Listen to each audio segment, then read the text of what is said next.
daí por diante começa uma nova etapa da história do nosso país. Que a data 7 de setembro, ela é simbólica.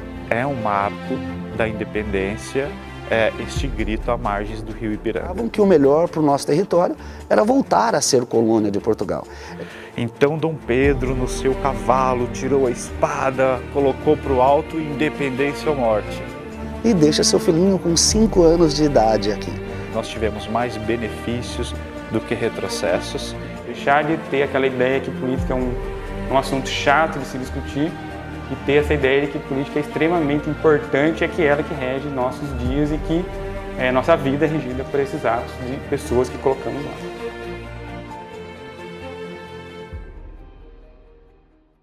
Como a gente está acostumado a aprender nas aulas de história no colégio, o Brasil foi descoberto por Portugal, por volta do ano de 1500, na época das grandes navegações, e vários países estavam tentando descobrir territórios, e essa tentativa tinha um fundo que era puramente comercial, você poder gerar riquezas para poder comercializar com outros países da Europa. Então, Portugal descobrir uma terra deste tamanho foi muito importante na época. Quando descobre essa porção territorial aqui na América e aí começa a administrar essa colônia, isso tem um peso muito grande. Até 1808, para administrar essa grande porção territorial, eles trouxeram para o Brasil uma experiência que deu muito certo em Portugal, que eram as câmaras, os chamados conselhos na época. Para administrar, eles dividiram. Primeiro fizeram uma partilha chamada Tratado de Tordesilhas, uma partilha junto com a Espanha, a parte portuguesa, que é o Brasil. Eles fizeram uma nova divisão territorial chamada Capitanias Hereditárias. Percebo que são tudo aulas de história de quinta a sexta série.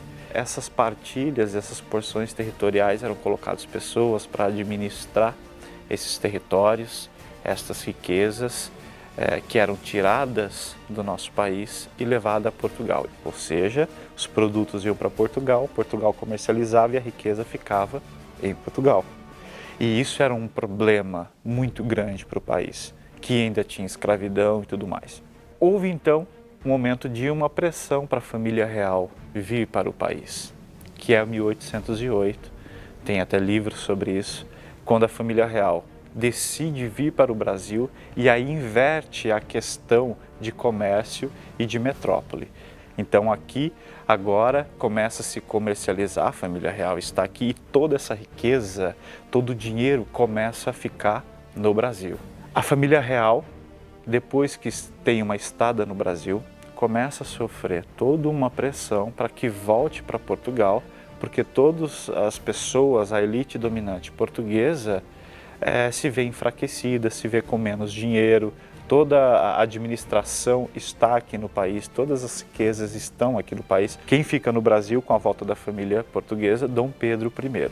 Ele se apresenta de duas formas diferentes. Uma vez é como nós brasileiros o vemos, e a outra forma é como os europeus veem Dom Pedro I. Lá ele é considerado o libertador, o defensor das ideias iluministas. Aqui, por conta de um contexto histórico em que ele tinha que tomar medidas duras para manter a integridade do Brasil, acabam chamando ele de ditador, de autoritário. A família real, na sua totalidade, não está em Portugal, só o príncipe, mas o rei está lá. E aí, por pressão dos portugueses, ele tenta novamente inverter essa lógica. Agora que eu estou aqui em Portugal, não pode-se mais comercializar produtos no Brasil, manda tudo para Portugal que daqui a gente revende de novo. Caos, não vai dar certo. A elite daqui começa a fazer uma pressão, então, em quem ficou? Dom Pedro I. Então, olha, não dá para voltar ao estado anterior, não dá para ser uma colônia de exploração mais, não dá para aceitar o que seu pai está pedindo, Então, tu precisa fazer alguma coisa.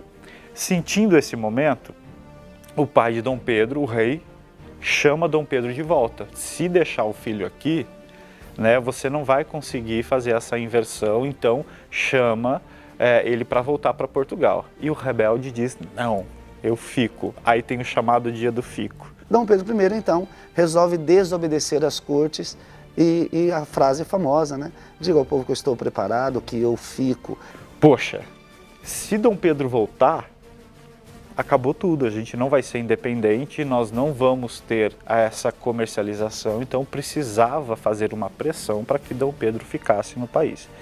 E essa elite, que estava toda empolvorosa, começou a receber visita de Dom Pedro, que começou a visitar algumas cidades em Minas Gerais, em São Paulo, para acalmar essa elite. Quando o Dom Pedro ele está vindo para São Paulo, ele já tinha visitado outras regiões, em busca deste apoio, para preparar essas elites locais para este processo de ruptura. No meio dessa viagem entre São Paulo e Rio, ele recebe uma carta pedindo o seu retorno para Portugal. E aí era o grande impasse, ou ele volta e não tem independência, ou ele diz de uma vez por todas que ele fica e começa um processo de independência real no país.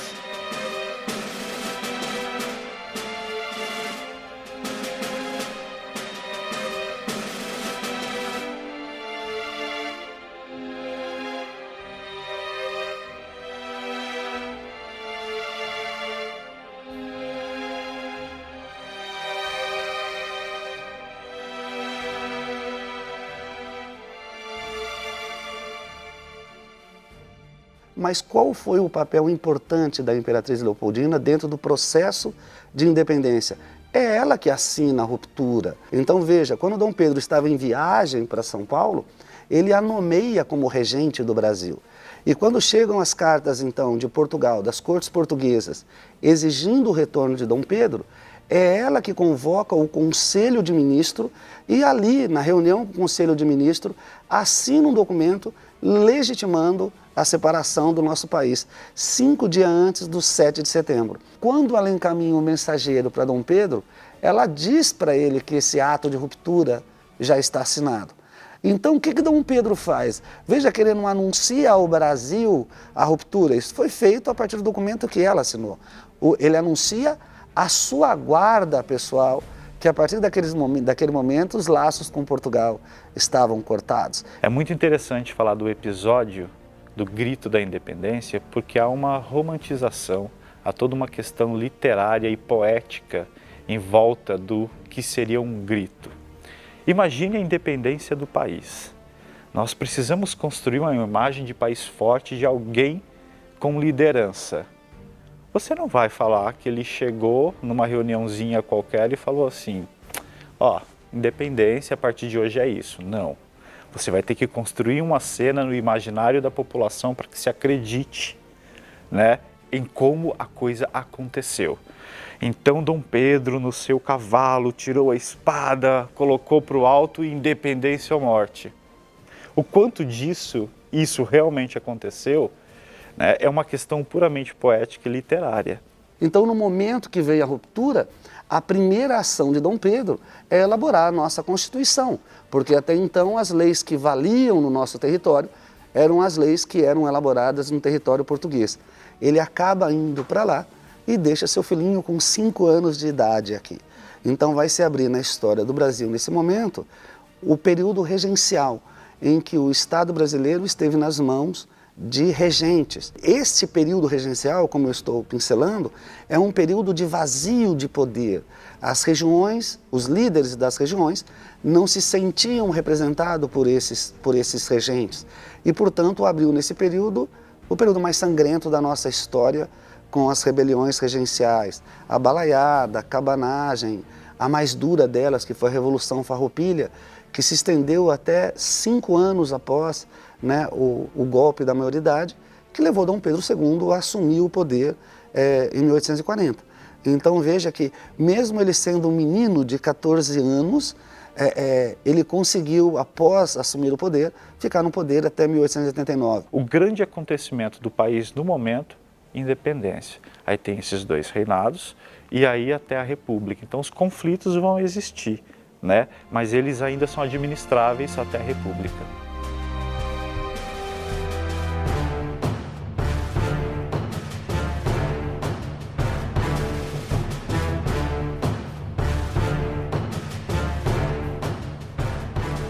Bom, nesse período já tinha vários fatores que o Brasil que as pessoas queriam que o Brasil se tornasse uma república. Principalmente nesse finalzinho do século XIX, o Brasil passava por uma grande crise econômica, social e muito descontentamento, né? Existia o descontentamento do setor agrário, existiu o descontentamento do setor militar, né? Os militares que voltaram da Guerra do Paraguai em 1870 queriam mais prestígio no governo, mais poder também de decisão no governo. Também existe a questão religiosa, onde a igreja também passa a condenar a monarquia por umas questões feitas por Dom Pedro II, né? Contra a maçonaria, contra a igreja. E também, mas o principal foi depois, eu acredito que seja mais a elite agrária, né? A elite agrária, principalmente a paulista, que eles estavam querendo mais liberdade política, mais liberdade para os estados, para que ele decidisse sobre a sua própria economia. Assim que o Brasil virou uma república, né? A república foi um golpe militar, né? Dado por Marechal Deodoro da Fonseca e alguns setores militares, e que obrigam Dom Pedro II, então, a retornar para Portugal, né? Ele e a família imperial toda foram exilados do Brasil e retornaram para Portugal. Aí o Brasil se tornando uma república, a principal mudança mesmo foi essa deixar de ser uma monarquia. Então, os principais pontos quando você deixa de ser uma monarquia, a república, por exemplo, separa o Estado da Igreja. A monarquia, os dois andavam juntos, né? Tomavam as decisões juntos. Então, a separação do Estado da Igreja, teoricamente, o país se torna laico, sem uma religião oficial, né? Sem depender de nada da Igreja. Mas, porém, a economia, a sociedade, os setores da sociedade, não houve grandes mudanças assim. O Brasil continua sendo um país agrário, continuou sob o domínio das elites agrárias, e socialmente também os estratos da sociedade não mudou muita coisa.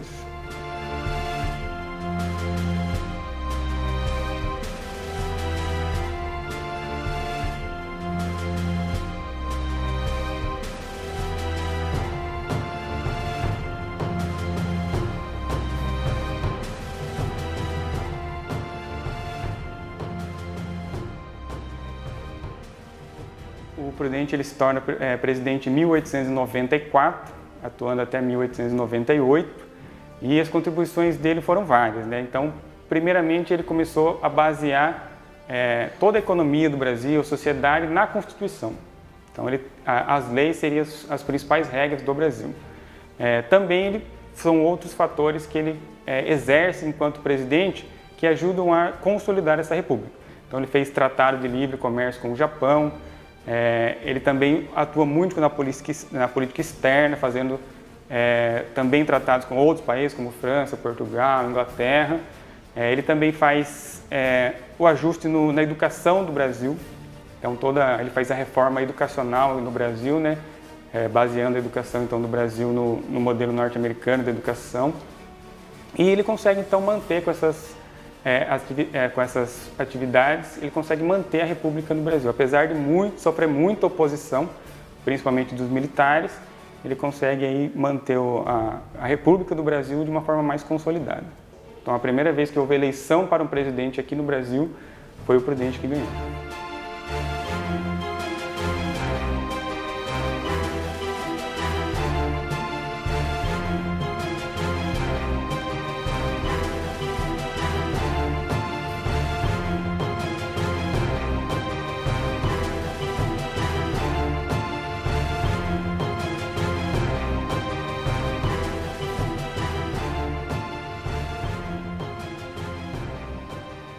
O ponto que o brasileiro precisa melhorar é ter consciência política. Não só na época de eleição, de pesquisar quem vai votar ou não, mas ter consciência política. Como funciona a política no nosso país, quem são as pessoas que representam a gente nesse setor da política, saber determinar então o que cabe a cada órgão, seja municipal, estadual e federal.